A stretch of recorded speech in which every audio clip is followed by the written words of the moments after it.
మహోదయ గారికి వెళ్ళిందండి హోస్ట్, ఒకసారి చూడండి.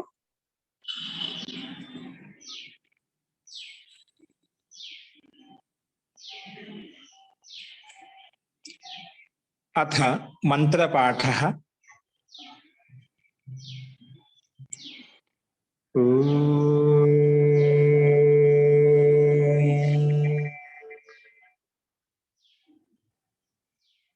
సహనావవతు సహనౌ భునక్తు సహ వీర్యం కరవావహై తేజస్వినావదీతమస్తు మా విద్విషావహై. ఓం శాంతి శాంతి శాంతి.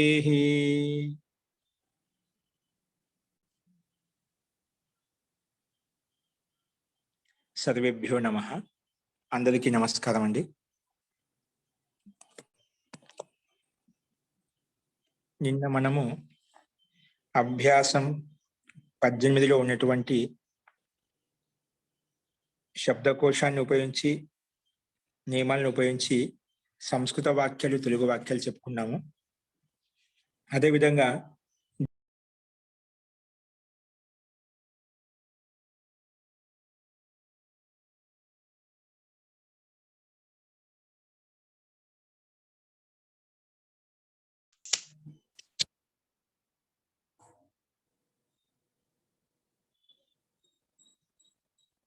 ప్రకృత మనుషరామః. నిన్న అభ్యాసం 18లో ఉన్నటువంటి సంస్కృత వాక్యాలు, తెలుగు వాక్యాలు చెప్పుకున్నాము. వీటి యొక్క ఆన్సర్స్ అన్నిటివి రేపు చూద్దామండి. ఇంకా ఎవరైనా రాయని వాళ్ళు ఉంటే వారందరూ కూడా ప్రతి ఒక్కరూ ఇక్కడ ఏ వాక్యాలు చెప్పామో ప్రతి ఒక్కరు కూడా రాయండి, తప్పైనా పర్వాలేదు. అందరూ సంస్కృత వాక్యాలను తెలుగులో, తెలుగు వాక్యాలను సంస్కృత రాసుకుని వచ్చేయండి. రేపు ఆన్సర్ చెప్పేటప్పుడు మీకు ఎక్కడ తప్పు రాశాను అనేది మీకు తెలుస్తుంది. నాకు ఏం అర్థమైంది, ఏమి అర్థం కాలేదు, మనం ఇక్కడ చెప్పినప్పుడు రాసుకునేది అనుకునే దానివల్ల ఉపయోగం ఉండదు. కాబట్టి ప్రతి ఒక్కరు కూడా వచ్చిన వాళ్ళైనా, రాని వాళ్ళైనా, కొత్త వాళ్ళైనా, పాత వాళ్ళైనా, ప్రతి ఒక్కరు ముందుగా ఇక్కడ ఆన్సర్స్ చెప్పడానికి ముందు మీకే మీరు ఆన్సర్స్ రాయాలి, శబ్దకోశాన్ని ఉపయోగించి, నియమాలను ఉపయోగించి. అప్పుడే ఆన్సర్ చెప్పేటప్పుడు ఉపయోగం ఉంటుంది. కాబట్టి మనం మన కోసం, అర్థం చేసుకోవడం కోసం చదువుకుంటున్నాం. కాబట్టి ఇక్కడ రాసుకోవద్దు, ఎవరు కూడా చెప్పినప్పుడు ఆన్సర్స్ రాయకూడదు. ఇక్కడ కేవలం సరి చేసుకోవాలి, సందేహం ఉంటే అడగాలి, అలా ఉండాలి. కానీ అన్ని ఇక్కడ రాసుకుంటే దానివల్ల ఉపయోగం ఉండదు. అస్తు. అలాగా ఇంకా రాయని వాళ్ళు ఎవరైనా ఉంటేనే మొత్తం రాసుకుని వచ్చేయండి. అస్తు. ఈరోజు నెక్స్ట్ అభ్యాసం 19వ అభ్యాసం మొదలు పెట్టుకుందామండి. రాసుకోండి, నీట్గా రాసుకోండి. కొత్త వాళ్ళైనా ఎక్కడి నుంచి నోట్స్ అయితే ఉంది ఇక్కడి నుంచి రాసేసుకోండి. తర్వాతవి జరిగిపోయిన పాటలు కావాలంటే మళ్ళీ మీకు యూట్యూబ్లో కానీ లేదంటే మీకు వ్యక్తిగతంగా పంపిస్తారు, లక్ష్మి గారిని అడగండి, అక్కడ చూసి రాసుకోండి. ఇక్కడ మటుకు ఎవరైతే ఉన్నారో అందరూ కూడా నీట్గా రాసుకోండి. అభ్యాసం 19 మొదలు పెట్టుకొని రాసుకోండి. ముందుగా శబ్దకోశం అభ్యాసం 19లో రాసుకోండి. స్క్రీన్ మీద కనిపిస్తుంది, అది చూసి రాసుకోండి తప్పులు లేకుండా. మొట్టమొదటి శబ్దము ద్వి శబ్దము. ద్వి, ద్వి అంటే రెండు. ద్వి అంటే రెండు.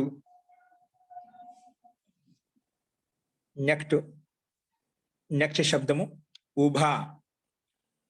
ఉభా అన్న కూడా రెండు. ఉభా అన్న కూడా రెండు. ఉభా అంటే కూడా రెండు. నెక్స్ట్ ఉభయ. ఉభయ, ఉభయ అన్న కూడా రెండు. రెండు అంటే చూడు, రెండు సంఖ్యలో ఎన్ని రకాలుగా చెప్పుకోవచ్చు ఇక్కడ చూపిస్తున్నా అన్నమాట. ద్వి ఇద్దరు అని రాదండి. ఉభయ అంటే ఉభయ అంటే ఇద్దరు అని రాదండి. అది మన వ్యక్తి వక్త యొక్క ప్రయోగాన్ని బట్టి వస్తుందండి. అక్కడ మనం ఏం తీసుకుంటున్నాం, ప్రయోగాన్ని బట్టి తీసుకోవచ్చు. ఇద్దరని తీసుకోవచ్చు, రెండని తీసుకోవచ్చు. అది ప్రయోగాన్ని బట్టి ఉంటుంది. ఓకే, ఇద్దరు కూడా అర్థం. అందుకే వాక్యాలు చెప్తే మీకు స్పష్టం అవుతుంది. కాబట్టి అది కూడా సందేహం మీకు వస్తుంది కాబట్టి అది కూడా రాసుకోండి. ఇద్దరు. ఉభయ అంటే రెండు లేదా ఇద్దరని రాసుకోండి. ఇవి సర్వనామ శబ్దాలండి. ఏంటి? ద్వి, ఉభ, ఉభయ, ఈ 3 శబ్దాలు ఏంటి? సర్వనామ శబ్దాలు. ఓకే, ఇప్పుడు నెక్స్ట్ కొన్ని శబ్దాలే వస్తున్నాయి, రాసుకోండి. నెక్స్ట్ రాసుకోండి. ద్విజ. ద్విజ అంటే బ్రాహ్మణుడు. ఏంటండి? ద్విజ అంటే బ్రాహ్మణుడు. ద్విజ అంటే బ్రాహ్మణుడు, కామ క్షత్రియుడు, కామ వైశ్యుడు. ద్విజులు ఎవరు అంటాం? బ్రాహ్మణుడు, క్షత్రియుడిని, వైశ్యుణ్ణి, ఈ ముగ్గురిని అంటామండి. శూద్రుడు ఇక్కడ రాడు ఈ వర్ణంలో, ఎందుకంటే అతను ద్విజుడు కాదు. ఇంకెవరు? ద్విజ అంటే పక్షి, పక్షులు రాయండి. పక్షులు, పక్షులు, కామ దంతాలు, దంతాలు. ఇవన్నీ ద్విజ అంటే 2 సార్లు జన్మ కలుగుతుంది, 2 సార్లు జన్మ వస్తుంది. ఇప్పుడు బ్రాహ్మణుడు, క్షత్రియుడు, వైశ్యుడు అంటే ఎలాగంటే ఒకసారి తల్లి గర్భంలో జన్మ తీసుకున్న తర్వాత మళ్ళీ గురువు కులంలోకి వెళ్ళి, అంటే గురువు యొక్క కులంలోకి, అంటే గురుకులంలోకి వెళ్ళి అక్కడ వేదారంభ సంస్కారం, ఉపనయన సంస్కారం, ఒడుగు అంటాం కదా, అక్కడ మళ్ళా జీవితంలో మన విద్యాభ్యాసాన్ని ముందు ప్రారంభించడానికి అక్కడ ద్వితీయ జన్మ ఉత్పన్నమవుతుంది. అక్కడ ఆచార్య ఆ శిష్యుని తన గర్భంలో ఉంచుకొని అక్కడ విద్యాభ్యాసం నేర్పిస్తాడు. అందుకే ద్విజన్మ అంటాం. ఉపనయన సంస్కారంతో 2వ జన్మ తయారవుతుంది. అక్కడ విద్య నేర్పే గురువు. మాత తల్లిదండ్రులు, జన్మించిన తల్లిదండ్రులు అయితే ఆ గురువు అక్కడ మనకు విద్య నేర్పే గురువు కాబట్టి అక్కడ ద్వితీయ జన్మ ఉత్పన్నమవుతుంది. అది ఎవరికి సాధ్యము? బ్రాహ్మణులకు, క్షత్రియులకు, వైశ్యులకి. శూద్రులకు అలాంటి సామర్థ్యం ఉండదు కాబట్టి, అలాంటి జ్ఞానం ఉండదు కాబట్టి, బుద్ధి ఉండదు కాబట్టి వాళ్ళకి అవకాశం లేదు అన్నమాట. కాబట్టి ద్విజుడు అంటే కేవలం బ్రాహ్మణుడు, క్షత్రుడు, వైశ్యుడు వీళ్ళే వెళ్ళి పనులు చదువుకునే వాళ్ళు గురుకులాలకు వెళ్ళి. అందుకే ద్విజన్మ అంటే ఎవరికైతే ఉపనయన సంస్కారం ఎవరికైతే చేస్తామో వాళ్ళకి ద్విజన్మ స్టార్ట్ అవుతుంది. అంటే అక్కడి నుంచి వేదారంభ సంస్కారం, వేదారంభం మొదలు పెట్టుకుంటాం కాబట్టి విద్యాభ్యాసం మొదలు అవుతుంది కాబట్టి ద్విజుడు అని చెప్పాం. అతనే ద్విజన్మ అంటాం. ఇంకా పక్షులు, పక్షులు ఎందుకు ద్విజన్మ అంటాం? ఒకసారి అది గుడ్డుతో ఉత్పన్నమవుతుంది. ముందు గుడ్డు పెడుతుంది పక్షి ఏదైతే ఉందో, అక్కడ ఆ గుడ్డుకి ఎక్కడ కింద పడుతుందో తెలియదు అనమాట. అది స్టార్టింగ్ లో దానికి ప్రాణం పోవచ్చు. ముందు గుడ్డు పెట్టిన తర్వాత మళ్ళీ గుడ్డు నుంచి మళ్ళా పక్షి బయటికి రావాలి. అంటే గుడ్డు బయటికి రావడమే ఒకటి, అది ఎంతో పుణ్యం చేసుకోండి అనమాట, చావకుండా. ఎందుకంటే ఎక్కడో చెట్ల మీద ఎక్కడో పెడుతూ ఉంటుంది అనమాట. అంటే అది గుడ్డు కింద పడితే అప్పుడే ప్రాణం పోతుంది. కానీ ముందు గుడ్డు సురక్షితంగా ఉండాలి. అక్కడ ఒక జన్మ అయిపోయింది, గుడ్డు బయటకు వచ్చిన తర్వాత ఆ గుడ్డు నుంచి మళ్ళీ పక్షి ఏదైతే బయటకు వస్తుందో అప్పుడు కూడా అది బయటకు వచ్చిన తర్వాత అది చెప్పలేమన్నమాట. అందుకే దానికి కూడా పక్షికి ద్విజన్మ అంటాం. అంటే 2 సార్లు జన్మ కలుగుతుంది అంట. 2వసారి అది స్థిరంగా బయటకు వచ్చింటే అప్పుడు దానికి జన్మ కలిగినట్టు. ఒకసారి గుడ్డు పెట్టిన తర్వాత పక్షి బయటకు వస్తుందని చెప్పలేం. అందుకే పక్షులకు ద్విజన్మ అంటాం.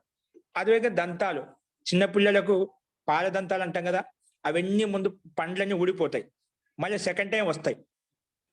అందుకే ఆ దంతాలను కూడా, పండ్లను కూడా ద్విజన్మ అని చెప్పి. అంటే 2 సార్లు వస్తాయి జీవితంలో, మళ్ళీ రావు.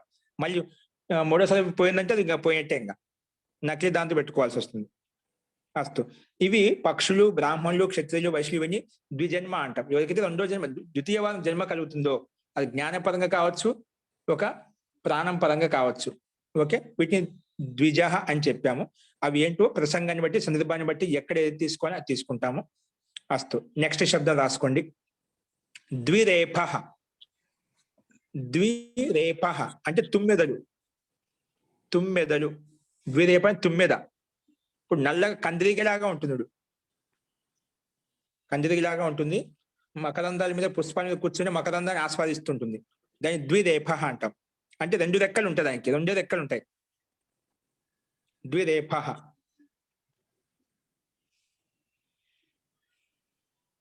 నెక్స్ట్ బలం. బలం సామాన్య బకారం అండి. బలం. క్షమ్యత మహోదయ, ద్విరేప తెలుగులో ఏమంటారు? తుమ్మెద అంటామండి. తుమ్మెద. అదే దానికి కందిరీగా మాది నల్లగా ఉంటుంది. అదొక లక్షణం చెప్పి చూసే ఉంటారు మీరు అందరూ కూడా. ద్విరేప. తుమ్మెద అంటాము. నెక్స్ట్ రాసుకుని బలం. బలం అంటే బలము.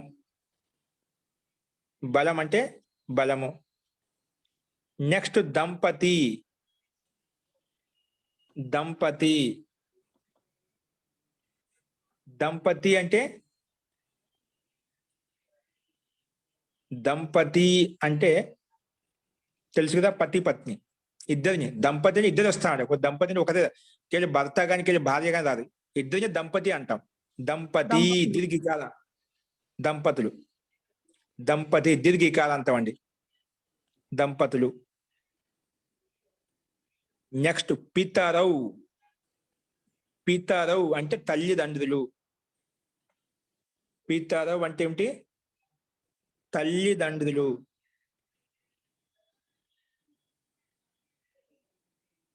తల్లిదండ్రులు. తల్లిదండ్రులు. నెక్స్ట్ అండి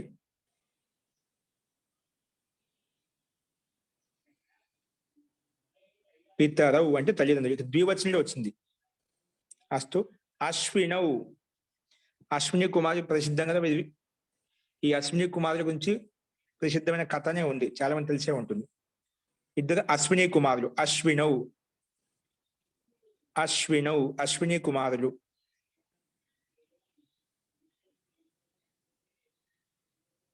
నెక్స్ట్ ద్వివారం. ద్వివారం స్క్రీన్ మీద కనిపిస్తుందా మీకు? కనిపిస్తుంది మహోదయ. ఓకే అండి. ద్వివారం.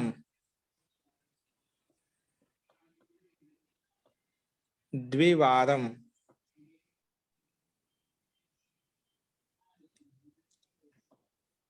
ద్వివారం అంటే 2 సార్లు. 2 సార్లు. నెక్స్ట్ యుగళం. యుగళం అంటే జంట. జంట. జంట. నెక్స్ట్ యుగం. యుగం అంటే కూడా జంట. యుగం అంటే కూడా జంట. యుగం జంట. నెక్స్ట్ ద్వంద్వం. ద్వంద్వం అని కూడా ఇవన్నీ దాదాపు 3 పర్యాయవాచి శబ్దాలు అండి. దాదాపుగా పర్యాయవాచి శబ్దాలు. యుగళం, యుగం, ద్వంద్వం. యుగళం, యుగం, ద్వంద్వం.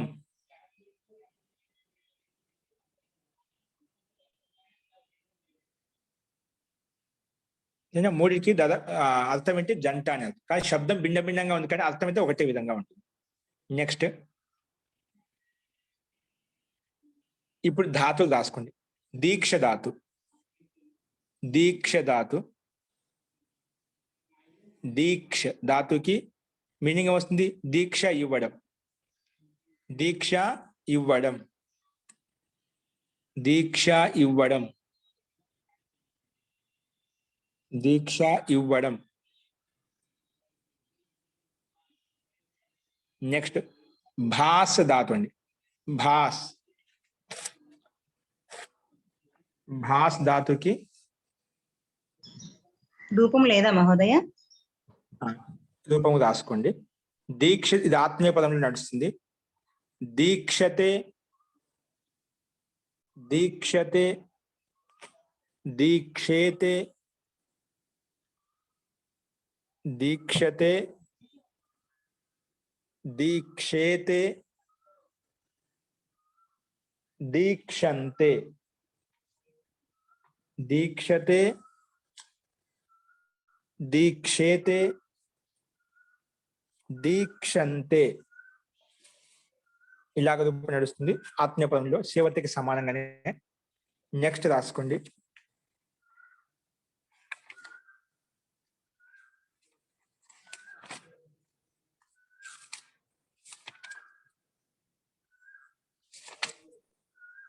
నెక్స్ట్ వచ్చేసి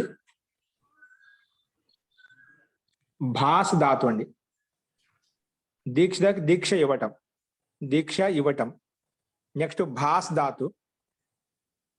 భాస్ ధాతుకి ప్రకాశించడం. ఏంటి? ప్రకాశించడం. ప్రకాశించడం. ప్రకాశించడం. రూపం వచ్చేసి భాషతే. భాషతే. భాషేతే. షా వస్తుందా మహోదయ? భాసతే. సకారం. భాసతే, భాసేతే, భాసంతే. దంత సకారం అండి. భాసతే, భాసేతే, భాసంతే. భాసతే, భాసేతే, భాసంతే.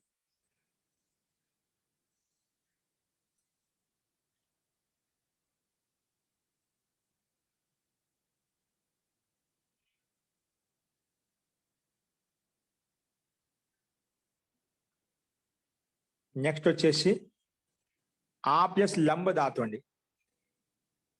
ఆ ప్లస్ లంబ ధాతు. లంబ.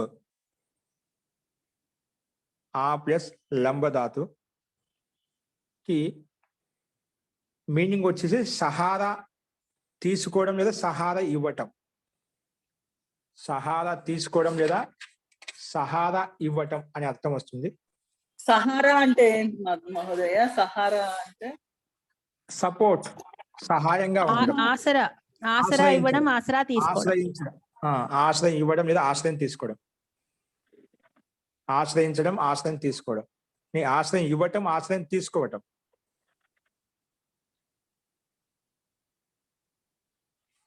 నెక్స్ట్ వచ్చేసి దీనికి రూపం వచ్చేసి ఆలంబతే. ఆలంబతే.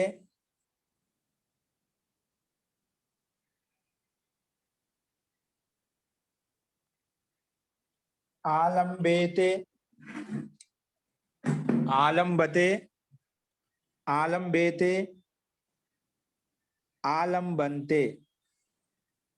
ఆలంబతే. ఆలంబేతే. ఆలంబంతే. ఆలంబతే. ఆలంబేతే. ఆలంబంతే. ఆలంబంతే. నెక్స్ట్ అండి క్షమ ధాతు. క్షమ. క్షమ ధాతుకి క్షమించడం. క్షమించడం. క్షమించడం. క్షమతే. అది క్షమించడం. క్షమతే. క్షమేతే. క్షమతే. క్షమేతే. క్షమంతే. క్షమతే. క్షమేతే. క్షమంతే.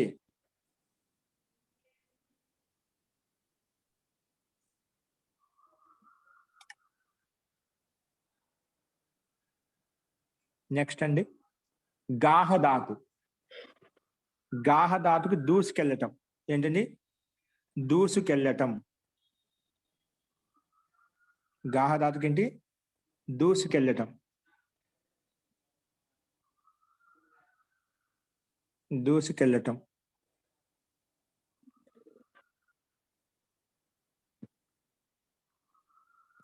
గాహతే. గాహేతే.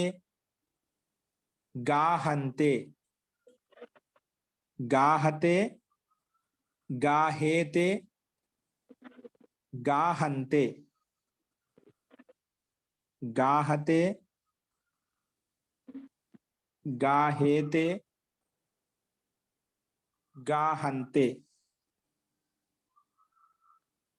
గాహంతే.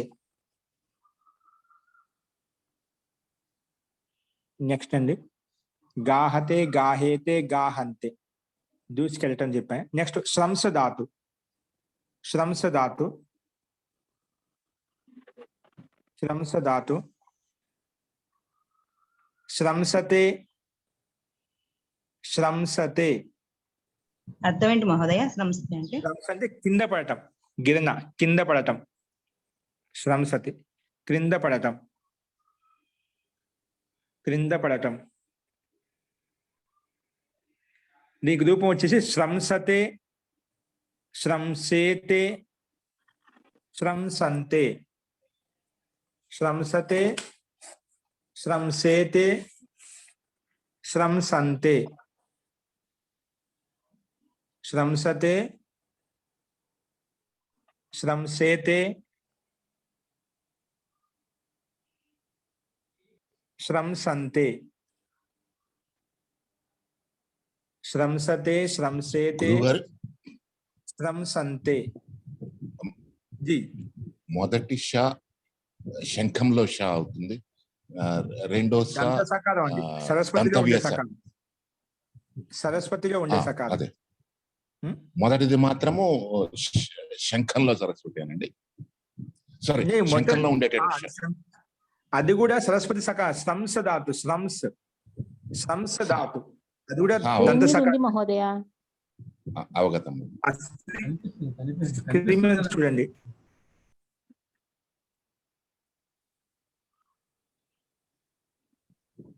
గురుగారు స్క్రీన్ మీద చూడండి. మధ్యమ పురుషుడు శ్రంససే అని వస్తుందండి అప్పుడు.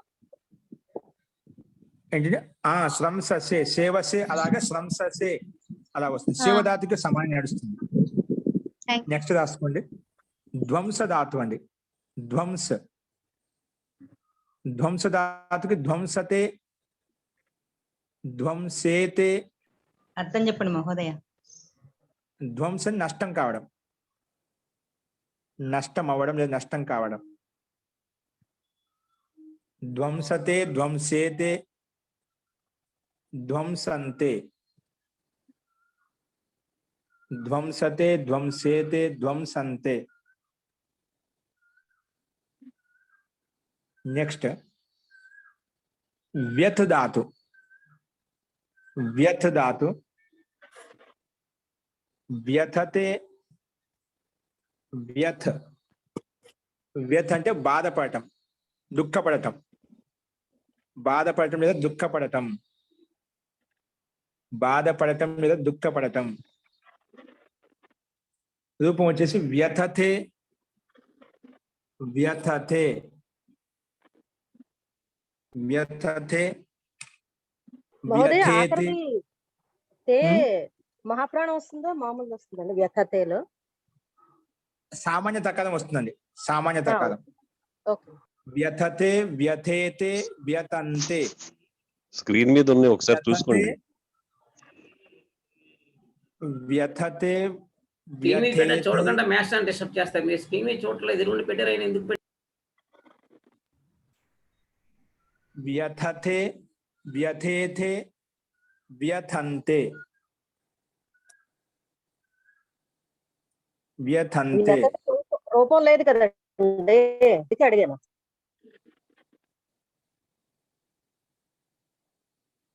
నెక్స్ట్ రాసుకోండి.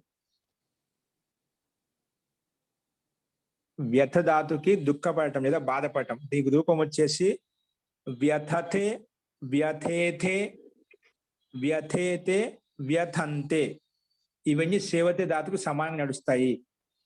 ఓకే, ఇంతవరకు ధాతులు అయిపోయాయి. ఇప్పుడు దీక్ష ధాతు నుంచి మొదలుకొని ఈ వ్యథ ధాతు వరకు ఏవైతే ఉన్నాయో అన్ని సేవతే, సేవేతే, సేవంతే ఎలాగైతే రూపం నడిపిస్తామో అక్కడ సేవధాతుకి సంక్షిప్త రూపాలు ఏవైతే కలిపామో అవే సంక్షిప్త రూపాలు ఇక్కడ కూడా దీక్ష ధాతు కూడా అదే విధంగా కలుస్తాయన్నమాట. అప్పుడు సేవత ధాతుని ముందు పెట్టుకున్నామంటే దాన్ని బట్టి ఇవన్నీ కూడా అదే ధాతువుకి సమానంగా నడిపించవచ్చు. ఒక లట్ లకారం అన్ని లకాలు సేవత ధాతుకి సమానంగా ఇప్పుడు మనము లిటు లకారం చెప్పుకున్నాము, దానికంటే ముందు లోట్ లకారం చెప్పుకున్నాము. ఇవన్నీ కూడా సేవతే ధాతుకు సమానంగానే నడుస్తాయి. కాబట్టి ఇక్కడ ఈ రోజు కూడా ఇంకా లంగ్ లకారం చెప్పుకోబోతున్నాం. అంటే నిన్న మొన్న జరిగిపోయేటువంటి భవిష్యత్తు కాలం భూతకాలం చెప్పేటప్పుడు. కానీ ఇవన్నీ కూడా సేవతే ధాతుకు ఏ విధంగా చూపించాలి దాన్ని బట్టి మనం అర్థం చేసుకోవాలి. అస్తు కొన్ని ఇంకా శబ్దాలు వేసుకోండి, ప్రత్యయాంత శబ్దాలు. ద్విధా, ద్విధా నిన్న చెప్పిన ధా ప్రత్యయం వస్తుందని. సంఖ్యావాద శబ్దాలతో ధా ప్రత్యయం వస్తుందని. ద్విధా అంటే రెండు రకాలుగా. ద్విధ అంటే రెండు రకాలుగా లేదా రెండు విధాలుగా. ద్విధ అంటే రెండు రకాలుగా లేదా రెండు విధాలుగా. ఏంటి మహోదయ ఇవి ప్రత్యయాలా? ప్రత్యాంత శబ్దం అండి. అవ్యయాలు కాదు కదండి? ఏంటండి? అవ్యయాలు కాదు కదా? అవ్యయ కాదు, ప్రత్యాంత శబ్దం. ప్రత్యాంత శబ్దం రాసుకోండి. ఊరికే శబ్దాల కింద రాసుకోండి. ద్విధ అంటే రెండు రకాలుగా, రెండు ప్రకారాలుగా, అలాగా రెండు రకాలుగా రెండు ప్రకారాలుగా అలా ఉంటుంది అర్థం. నెక్స్ట్ ద్వయం శబ్దం అండి. ఏంటి? ద్వయం అంటే రెండు అని అర్థం. పుస్తక ద్వయం దదాతు, బాలక ద్వయం ప్రేషయతు అంటే ఇద్దరు బాలకులు, రెండు పుస్తకాలు, అలాంటి సందర్భం ఈ పుస్తకం రెండు అనే అర్థంలో పుస్తక ద్వయం.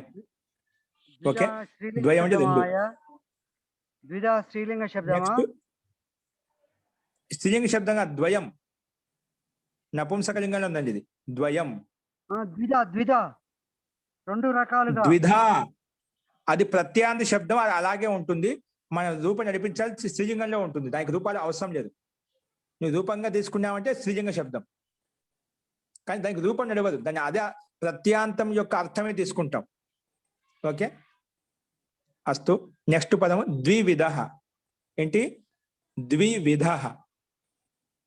ద్వివిధ. ద్వివిధ. ద్వివిధ అంటే రెండు రకాలుగా. ఇక్కడ ద్విధ అని చెప్పాం అంటే రెండు ప్రకారాలుగా, రెండు రకాలుగా.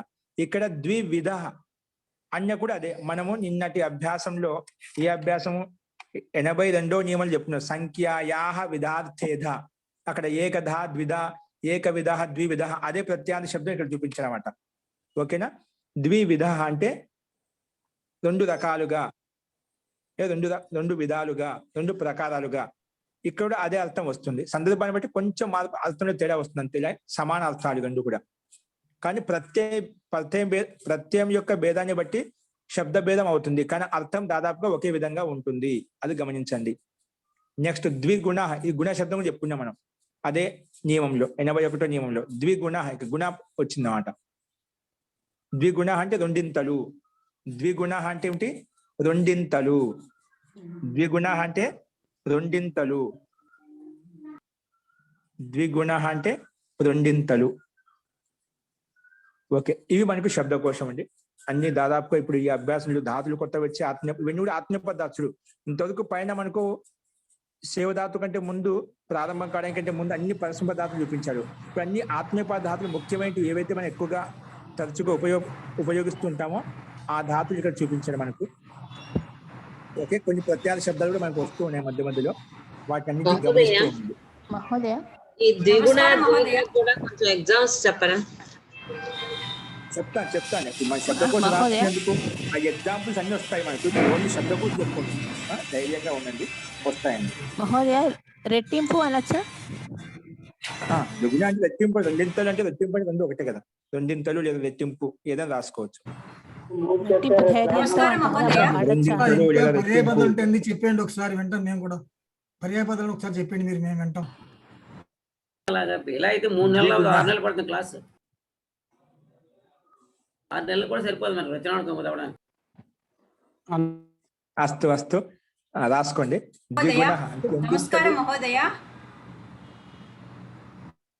కొంచెం రాసుకోండి, తర్వాత చెప్తాను, తర్వాత అడగండి. ఒక్క నిమిషం. ఇప్పుడు ఒకసారి వినండి, సూచన వినండి, నేను అడుగుతాను. మీరు ఒకసారి మీ హస్తం సింబల్ ఉంది కదా, హస్త సింబల్ అది ఒకసారి టచ్ చేయండి, అంటే అందరూ మళ్ళీ డిస్టర్బెన్స్ కాకుండా. హస్తం ఇక్కడ సూచన ఒకటి రాసుకోండి. దంపతి శబ్దం ఉంది మనకి, ఎక్కడ ఉందండి దంపతి? దంపతి, పితరౌ, అశ్వినౌ, ఇవన్నీ శబ్దాలు ఉన్నాయి కదా. దంపతి, పితరౌ, అశ్వినౌ, ఈ 3 శబ్దాలు నిత్య ద్వివచనాంత శబ్దాలు. ఏంటండి ఈ 3 శబ్దాలు? రాసుకొని కావాలి. దంపతి, పితరౌ, అశ్వినౌ, ఈ 3 శబ్దాలు నిత్య ద్వివచనాంత శబ్దాలు. నిత్య ద్వివచనాంత శబ్దాలు. ఓకేనా? అస్తు. నెక్స్ట్ అంటే పైవన్నీ మామూలుగా బలం, దంపతి అవి చెప్పాను ముఖ్యంగా. దంపతి శబ్దము, పితరవ శబ్దము, అశ్వినవ శబ్దం, ఈ మూడు నిత్య ద్వివచనాంత శబ్దాలు. ఓకే, నిత్య ద్వివచన రూపాలు నడుస్తాయి. నెక్స్ట్ దీక్ష ధాతు నుండి మొదలుకొని బేత ధాతు వరకు ఇవి సేవతే ధాతుకు సమానం నడుస్తాయి. దీక్ష ధాతు నుండి మొదలుకొని సేవతే ధాతు వరకు ఇవన్నీ కూడా ఆత్మీయ పదంలో సేవతే ధాతుకి సమానంగా రాసుకోవాలి. దంపతి అను ఇంకా ఏంటి మహోదయ? దుర్గా ప్రసాద్ గారు మీరు మ్యూట్ చేయాలి మాస్టారు. ఇలా ముందుకు వెళ్తాను లెసన్ ఇలా ఏంటండి? చేస్తున్నాను. అస్తు కొంచెం ఏంటి ఏం అడుగుతున్నారండి? దంపతి అను ఇంకొకటి ఏది శబ్దం ఏంటి మహోదయ? దంపతి శబ్దం అండి. పక్కన పితరవు శబ్దకోశం చెప్పానా? దంపతి, పితరవు, అశ్వినవ్ అని చెప్పి ఈ మూడు ఇవన్నీ- శబ్దాలు ఆ, నిత్య ద్వివచనాంత శబ్దాలు. అలాగే కొంచెం రాసుకుంటే జాగ్రత్తగా రాసుకోండి, అప్పుడే అర్థమవుతాయి. అమ్మలో కొంచెం కోఆపరేట్ చేయండి. సరే అండి. అస్తు. ఇప్పుడు కింద మనం శబ్దకోశంలో పెట్టాం కదా, శబ్దకోశం కనిపిస్తుంది. వ్యాకరణం హెడ్డింగ్ పెట్టుకోండి. అసలు వ్యాకరణ హెడ్డింగ్ పెట్టుకోండి. వ్యాకరణం ద్విశబ్ద వ్యాకరణ హెడ్డింగ్ పెట్టి దాంట్లో ఎలా కనిపిస్తుంది స్క్రీన్ మీద అలాగ రాసుకోండి. వ్యాకరణం ద్విశబ్ద కామ ద్వివచనాంత శబ్ద కామ లంగ్ లకారం. లంగ్ అంటే లంగ్ లకారం. బ్రాకెట్లో ఆ అంటే ఆత్మనేయ పదం అని అర్థం. ఆ అంటే ఏమిటి? ఆత్మనేయ పదం. ఇప్పుడు చెప్పుకో ఆత్మనేయ పదం గురించి అనమాట. లంగ్ ఆత్మనేయ పదం. మళ్ళీ కామ పెట్టి జషత్వ సంధి.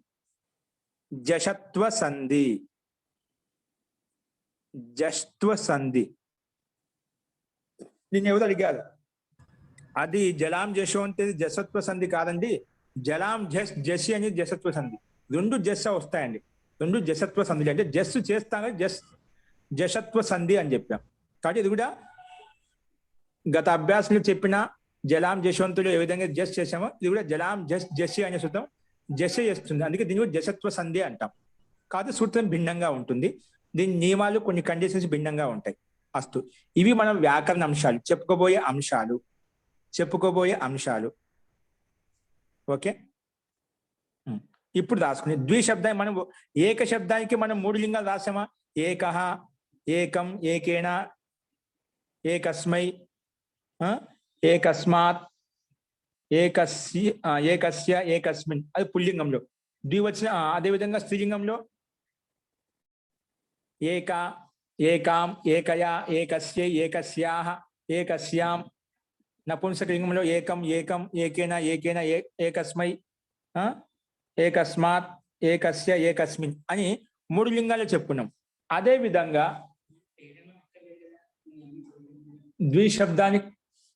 ద్విశబ్దానికి కూడా మూడు లింగాలు ఎలా ఉంటాయని రాసుకోండి. అది ద్విశబ్దానికి రూపాలు పెట్టండి లక్ష్మి గారు. ద్విశబ్దానికి రాసుకోండి. మూడు లింగాల్లో రాసుకోండి. ద్వాభ్యాం పుల్లింగం రాసుకుందాం. పుల్లింగం రాసుకుందాం. ద్విశబ్దానికి పుల్లింగం రూపాలు ఎలా ఉంటాయి? పుల్లింగము, స్త్రీలింగము, నపుంసకలింగం మూడు లింగాల్లో ఉంటాయి. మనం ఏ విధంగా అయితే ఏక శబ్దానికి రాసుకున్నామో అదే విధంగా నీట్గా రాసుకోండి. ద్విశబ్దానికి మూడు లింగాల్లో రూపాలు ఎలా ఉంటాయి అనేది రాసుకోండి. పుల్లింగంలో ముందుగా ద్వౌ. ఇవి నిత్య ద్వివచనాది శబ్దాలు అండి. నిత్యం ద్వివచనంలో ఉంటాయి. వీటికి ఏకవచనం ఉండదు, బహువచనం ఉండదు. ద్వి అనే శబ్దానికి, రెండు అనే సంఖ్యకి నిత్యము ద్వివచనంలో రూపం ఉంటుంది, ఏకవచనము బహువచనం ఉండదు. రాసుకోండి. పుల్లింగంలో ద్వౌ,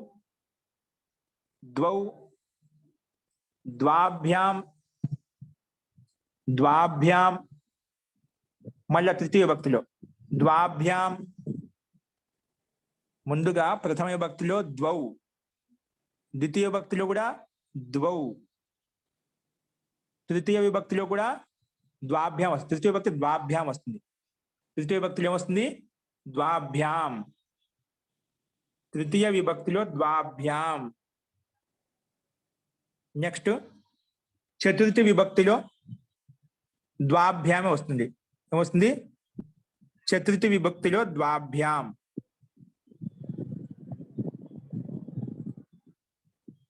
చతుర్థి విభక్తిలో ద్వాభ్యాం వస్తుంది. చతుర్థి విభక్తిలో ద్వాభ్యాం. చతుర్థి విభక్తిలో ద్వాభ్యాం. అదేవిధంగా పంచమి విభక్తిలో ద్వాభ్యామే వస్తుంది. పంచమి విభక్తిలో ద్వాభ్యాం. పంచమి విభక్తిలో ద్వాభ్యాం. అదే షష్ఠి విభక్తిలో ఏమొస్తుంది? ద్వయోః. ద్వయోః. షష్ఠి విభక్తిలో ద్వయోః. స్క్రీన్ మీద చూసుకొని తప్పులు లేకుండా రాసుకోండి. ద్వయోః. ద్వయోః. అదేవిధంగా సప్తమి విభక్తిలో కూడా ద్వయోః వస్తుందన్నమాట. సప్తమి విభక్తిలో కూడా ద్వయోః వస్తుందన్నమాట. అలా ఇప్పుడు ఓన్లీ పుల్లింగం రాసుకున్నాం. దాని పక్కనే స్క్రీన్ మీద విధంగా కనిపిస్తుంది, అదే విధంగా రాసుకోండి. ఇవి నిత్య ద్వివచనంలో ఉంటాయి. అంటే ప్రథమ విభక్తికి ద్వివచనంలో ద్వ వస్తుంది, ద్వితీయ విభక్తికి ద్వివచనంలో ద్వవే వస్తుంది, తృతీయ విభక్తికి ద్వివచనంలో ద్వాభ్యాం, చతుర్థి విభక్తిలో ద్వాభ్యాం, పంచమిలో కూడా ద్వాభ్యాం, షష్ఠి సప్తమిలో ద్వయోః వస్తుంది. ఓకే, నెక్స్ట్ రాసుకోండి. దీని మీనింగ్ ఎలా ఉంటుంది? ద్వ అంటే రెండు. ఇంకా రెండు ఈ సంఖ్యావాచక శబ్దాలు విశేషణాలకు బట్టి వస్తాయండి. వీటి విశేషణాలను బట్టి మనం అర్థం తీసుకోవాలి. ఓకే, ద్వౌ బాలకౌ అలాగా తీసుకోవాలి. అంటే ఇద్దరు బాలకులు, మళ్ళీ ద్వౌ బాలకు ఇద్దరు బాలకులను, ద్వాభ్యాం బాలకాభ్యాం ఇద్దరు బాలకుల చేత. ఏంటి? ద్వాభ్యాం బాలకాభ్యాం అంటే ఇద్దరు బాలకుల చేత. చతుర్థిలో ద్వాభ్యాం బాలకాభ్యాం ఇద్దరు బాలకుల కోసం. పంచమిలో షష్ఠిలో ద్వాభ్యాం బాలకాభ్యాం అంటే ఇద్దరు బాలకుల యొక్క. ద్వయోః ద్వాభ్యాం బాలకాభ్యాం పంచమి భక్తులు ఇద్దరు బాలకుల నుండి. షష్ఠి భక్తులు ద్వయోః వచ్చింది, ఇద్దరు బాలకుల యొక్క. సప్తమిలో ఇద్దరు బాలకుల యందు. ఈ రకంగా చూసుకోవాలి. ఇవి మనకు ముందు వచ్చే విశేషాన్ని బట్టి ఈ సంఖ్యావాచక శబ్దాన్ని మనం దాని యొక్క తాత్పర్యం అర్థం చేసుకుంటాము.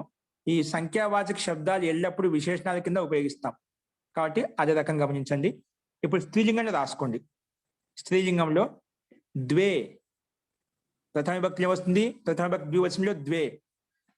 అదేవిధంగా ద్వితీయ విభక్తి ద్వివచనంలో ద్వే స్త్రీలింగం అండి. అదేవిధంగా తృతీయ విభక్తి ద్వివచనంలో ద్వాభ్యాం వస్తుంది. చతుర్థి విభక్తిలో కూడా ద్వాభ్యామే వస్తుంది. పంచమి విభక్తిలో కూడా ద్వాభ్యాం. పంచమి విభక్తిలో కూడా ద్వాభ్యాం. నెక్స్ట్ షష్ఠి విభక్తిలో ద్వయోః. షష్ఠి విభక్తిలో ద్వయోః. షష్ఠి విభక్తిలో ద్వయోః. సప్తమి విభక్తిలో ద్వయోః అని వస్తుంది. సప్తమి విభక్తిలో కూడా ద్వయోః అని వస్తుంది. ఏమొస్తుంది? ద్వయోః అని వస్తుంది. అదే విధంగా పక్కన నపుంసకలింగం రాసుకోండి. నపుంసకలింగంలో పుల్లింగంలో ఏదైతే రూపం చెప్పామో సేమ్ అదే విధంగా ఉంటుందండి. నపుంసకలింగంలో స్త్రీలింగంలో రెండు అనే సంఖ్యకు రూపాలు సమానంగా ఉంటాయి. అక్కడ నపుంసకలింగంలో ద్వివచనం ద్వే అంటాము, ద్వితీయ భక్తి ద్వివచనంలో ద్వే అంటాము, తృతీయ భక్తిలో ద్వివచనంలో ద్వాభ్యాం, చతుర్థ విభక్తిలో ద్వాభ్యాం ద్వయోః. అంటే దాదాపుగా తృతీయ విభక్తి నుండి మొదలుకొని సప్తమి విభక్తి వరకు మూడు లింగాల్లో రూపాలు సమానంగా ఉన్నాయి. తేడా ఎక్కడ ఉందంటే పుల్లింగంలో మాత్రం కేవలం ద్వౌ ఉంది, ప్రథమ విభక్తి ద్వివచనంలో, ద్వితీయ విభక్తి ద్వివచనంలో. అదేవిధంగా నపుంసకలింగంలో స్త్రీలింగంలో మటుకు సేమ్ ఒకే విధంగా ద్వే అంటాం ప్రథమ విభక్తిలో, ద్వితీయ విభక్తిలో. మిగిలిన తృతీయ విభక్తి నుండి మొదలుకొని సప్తమి విభక్తి వరకు అన్ని రూపాలు సమానంగా ఉన్నాయి. ఓకే, అర్థమైంది అనుకుంటాను. అస్తు, దీనికైనా సందేహం ఉండదు. దీంట్లో సంఖ్యావాచక శబ్దాలు ఈ మనకు ముందు వచ్చే ద్వే బాలికే స్త్రీలింగంలో ద్వే బాలికే, మళ్ళీ ద్వివచనంలో ద్వితీయ భక్తిలో ద్వే బాలికే. అదేవిధంగా ద్వాభ్యాం బాలికాభ్యాం,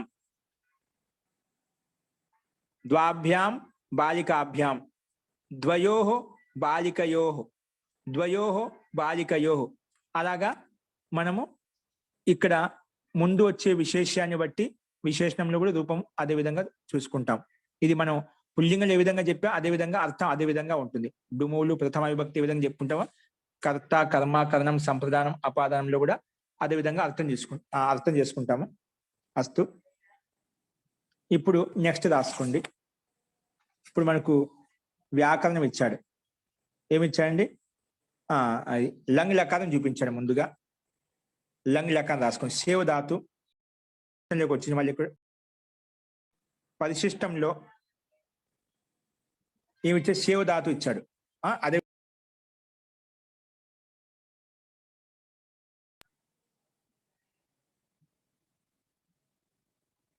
सेव धातु लंग लकार आत्मनेपद लंग पद लंग लकार आत्मनेपद लंग लकार आत्मनेपद రాసుకోండి. ముందుగా అసేవత స్క్రీన్ మీద చూసుకోండి. అసేవత మనకు స్క్రీన్ మీద ఏదైతే విధంగా అయితే ఉందో సేవ ధాతు చిన్న డాష్ ఇచ్చేసి లంగ్ లకార్ బ్రాకెట్ లో ఆత్మనేపద్ దాని పక్కలోనే ఏం రాస్తా అంటే అనద్యతన భూతకాల అని రాయండి.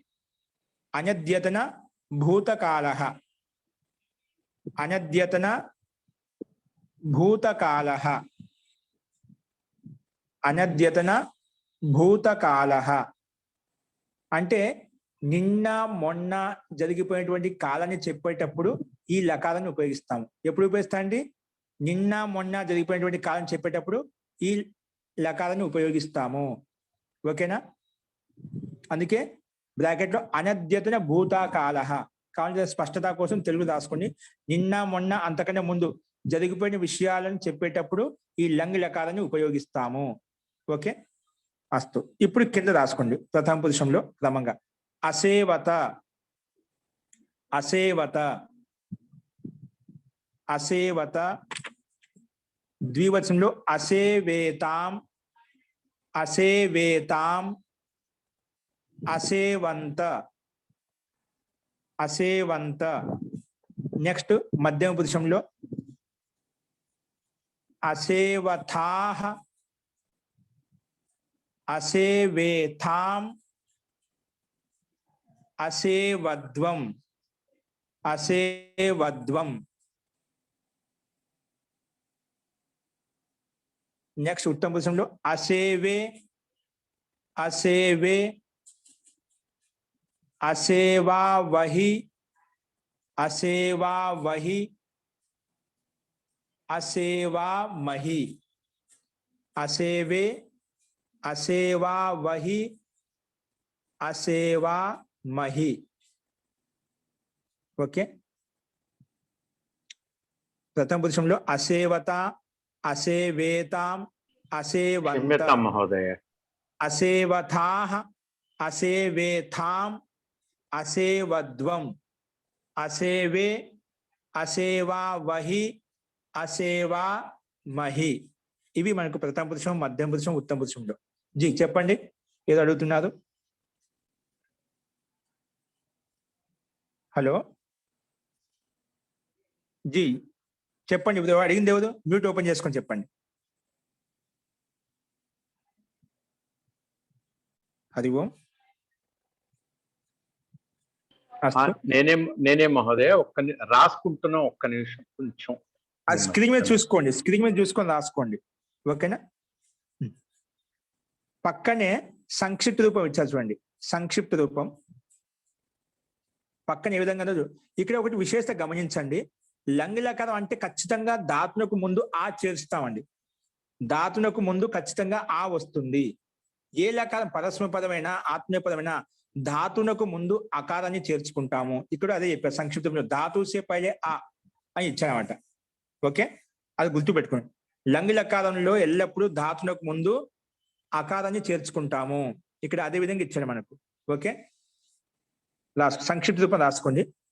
అంటే సేవధాతుకు ఏ ప్రత్యయాన్ని అంటే ఏ సంక్షిప్త రూపాన్ని కలిపినప్పుడు రూపం విధంగా తయారవుతుంది. ఓకే, రాసుకోండి. అత ఏతాం అంత అత ఏతాం అంత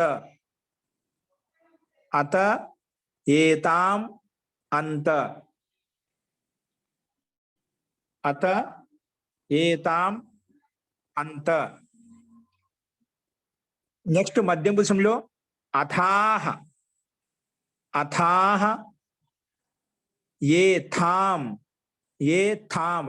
పైన తకారానికి కింద తకారానికి తేడా అంటే అది పైన అల్పపదానికి కింద మహాప్రధానం. అక్కడ ఏతాం అని చెప్పి ఇక్కడ ఏథాం అంటున్నాం. ఏథాం అద్వం అద్వం అద్వం. నెక్స్ట్ ఏ ఓన్లీ ఏ అండి. ఉత్తమ పురుష ఏకవచనం వస్తుంది ఏ. ఉత్తమ పురుష ఏకవచనంలో ఏ. ద్వివచనంలో ఆ వహి ఆ వహి ఆ మహి ఆ వహి ఆ మహి. ఇవి ఇవి సంక్షిప్త రూపాలు. అంటే కేవలం ఇప్పుడు దీక్షధాతు తీసుకుందామండి. దీక్షధాతుకు ఇక్కడ వినండి. ఇక్కడ దీక్షధాతు కేవలం ఈ సంక్షిప్త రూపాలు కలిపితే మనకు లంగ లకారం యొక్క రూపం వచ్చేస్తుంది. ఇప్పుడు దీక్షధాతు ఏం చేయాల్సిన అవసరం, కేవలం మనము ఈ దీక్షధాతుకు ముందు ఆ చేర్చుకోవాలని చెప్పాను. లంగ లకారంలో ఆ చేరుస్తాం. ఓకేనా? అందుకే ఇక్కడ సింబల్ ఇచ్చాడు. అట్లా సింబల్ ఇచ్చేసి మూడిట్లకు ప్రథమ మధ్యం ఉత్తమ పురుషానికి దాని ముందు ఆ అని పెట్టుకోండి. ఆ ప్లేస్ అని పెట్టుకోండి. ధాతు సే పహలే ఆ అని ఉంది కదా, ఆ అనేది ముందు మధ్యలో పెట్టేసింది. ధాతునకు ముందు ఆ చేరుస్తాము. కావాలంటే పక్కన నోట్ల కింద నోట్ అని పెట్టి రాసుకోండి. లేదంటే అక్కడే పక్కన సింబల్ ఇచ్చి మూడిటికి దాని మధ్యలో ఆకారం పెట్టుకోండి. ఆ ప్లేస్ ని బట్టి రాసుకోండి. అంటే అన్ని ధాతులకు ముందు ఆకారం చేరుస్తాం. ఓకే, ఇప్పుడు చూడండి దీక్షధాతు తీసుకుందాం. పైన దీక్షధాతు ఉంది కదా ఇక్కడ మనకు. ఆ దీక్షధాతుకు ఈ సంక్షిప్త రూపం కలిపితే మనకు కేవలం కలపడమే, దీంట్లో ఏ మార్పులే ఉండవు మనకు. దీక్షధాతుకు అత కలిపితే దీక్షత, ఆ కూడా కలుపుకోవాలని చెప్పాం. ధాతునకు ముందు ఆ చేర్చుకొని చెప్తాం. అదీక్షత అదీక్షేతాం అదీక్షంత. కేవలం దీక్షధాతునకు అత ఏతాం అంత అనే సంక్షిప్త రూపాన్ని కలుపుతున్నాను. ఇంకోటి అకారం మటుకు అన్నిటికీ అకారం ధాతునకు ముందు ఉంటుంది కాబట్టి అది సహజంగా కలిసేది.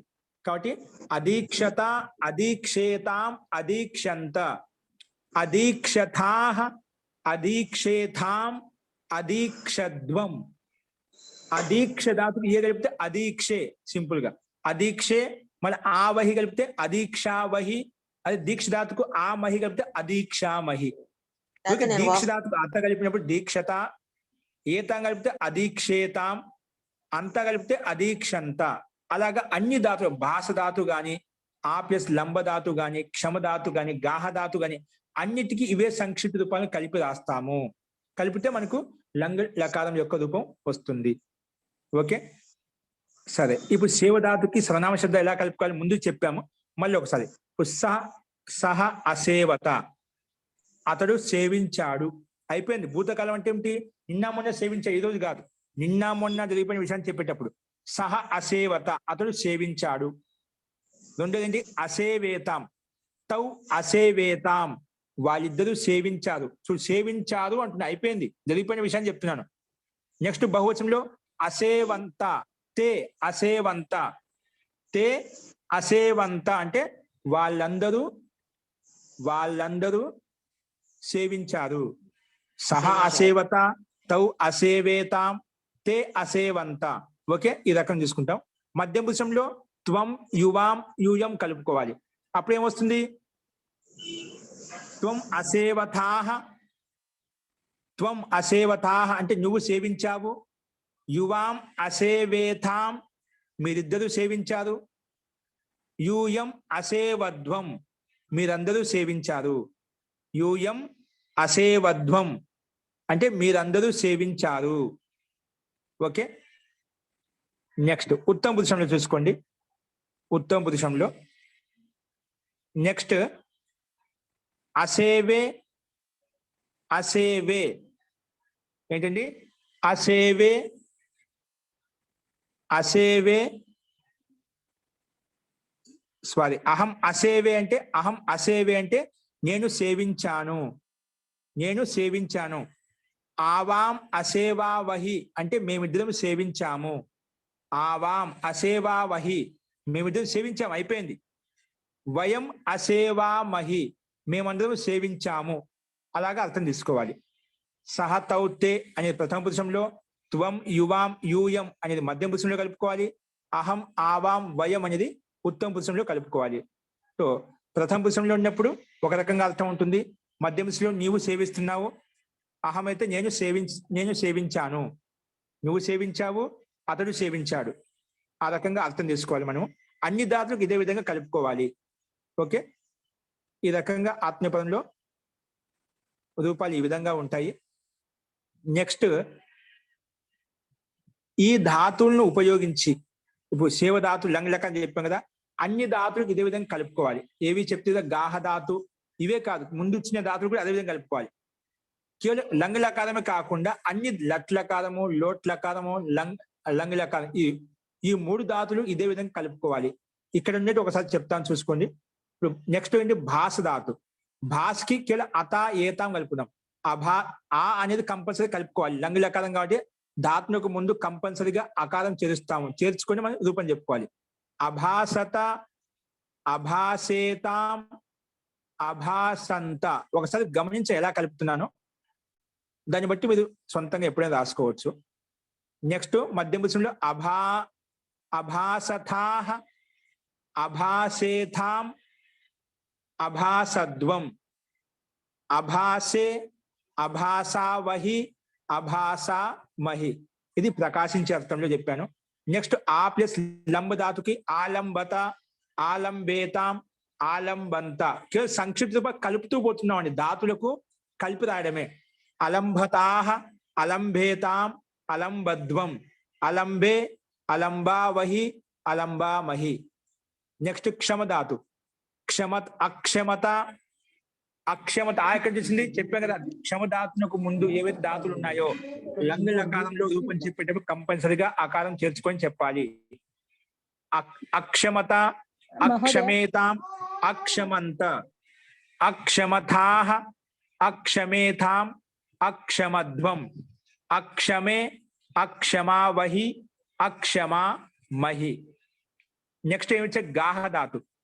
అగాహత, అగాహేతాం, అగాహంత, అగాహథాః, అగాహేతాం, అగాహద్వం, అగాహే, అగాహావహి, ఆగహావహి, ఆగహావహి, ఆగహామహి. ఓకేనా? ఆగహే, ఆగహావహి, ఆగహామహి. నెక్స్ట్ శ్రంస ధాతు అండి. అశ్రంసత, అశ్రంసేతాం, అశ్రంసంత, అశ్రంసథాః, అశ్రంసేతాం, అశ్రంసద్వం, అశ్రంసే, అశ్రంసావహి, అశ్రంసామహి. ధ్వంస ధాతు అలాగే. అధ్వంసత, అధ్వంసేతాం, అధ్వంసంత, అధ్వంసథాః, అధ్వంసేతాం, అధ్వంసధ్వం, అధ్వంసే, అధ్వంసావహి, అధ్వంసామహి. చూడు, మనం సంక్షిప్త రూపం ఏదైతే రాసుకున్నామో మొత్తం దాన్ని అనుసరించే రాశాము. ఏం ఒక్కటి కూడా మారలేదు దీంట్లో. ఒక ధాతులు మారుస్తున్నాం, సంక్షిప్త రూపం ఏదైతే ఉందో అదే కలుపుకొని రూపం చెప్పాము. అందుకే ఒక సేవ ధాతు మీద బాగా కంఠస్థం చేసుకున్నామంటే దాన్ని బట్టి మిగిలిన ఆత్మీయ పదంలో ఎన్నైతే రూపాలు ఉన్నాయో ఇప్పుడు చాలా చెప్పుకున్నాం, అన్ని ధాతులు ఇదే విధంగా రాసుకోవచ్చు. అందుకే సేవ ధాతు ఏ లకారాలు అయితే మనకు వస్తున్నాయో ఆ లకాలని ఆ అభ్యాసం కంఠస్థం చేసుకుంటూ ఉండండి. లాస్ట్ ఒక ధాతు ఉంది, వ్యథ ధాతు. వ్యథ, అవ్యథ, అవ్యథేతాం, అవ్యథంత, అవ్యథథాః, అవ్యథేతాం, అవ్యథద్వం, అవ్యథే, అవ్యథావహి, అవ్యథామహి. ఈ రకంగా అన్ని ధాతులకు లంగ్ లకారంలో రూపం ఇదే విధంగా చూసుకోవాలి. అదేవిధంగా ఇవే ధాతులకు లోట్ లకారంలో రూపం ఎలా నడిపించారు, లట్ లకారంలో రూపం ఎలా విధంగా నడిపించాము, అన్నిటికీ ఇదే విధంగా మీరు ప్రాక్టీస్ చేసుకుంటూ ఉండాలి.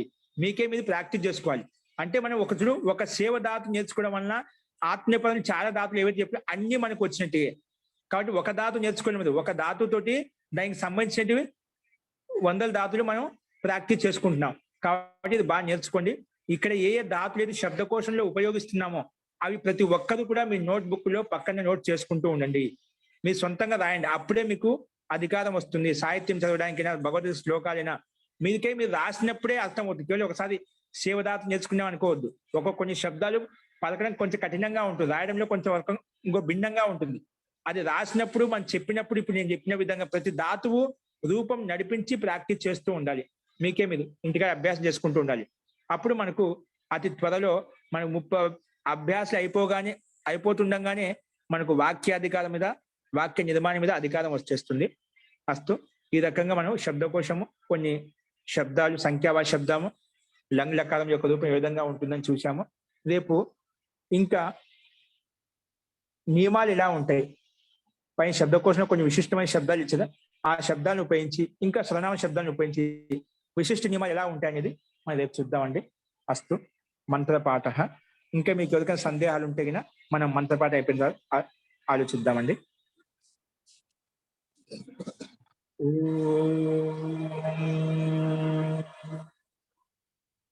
సర్వే భవంతు సుఖినః, సర్వే సంతు నిరామయాః, సర్వే భద్రాణి పశ్యంతు, మా కశ్చిద్ దుఃఖ భాగ్ భవేత్. ఓం శాంతి శాంతి శాంతి. సర్వేభ్యో నమః. అందరికీ నమస్కారం.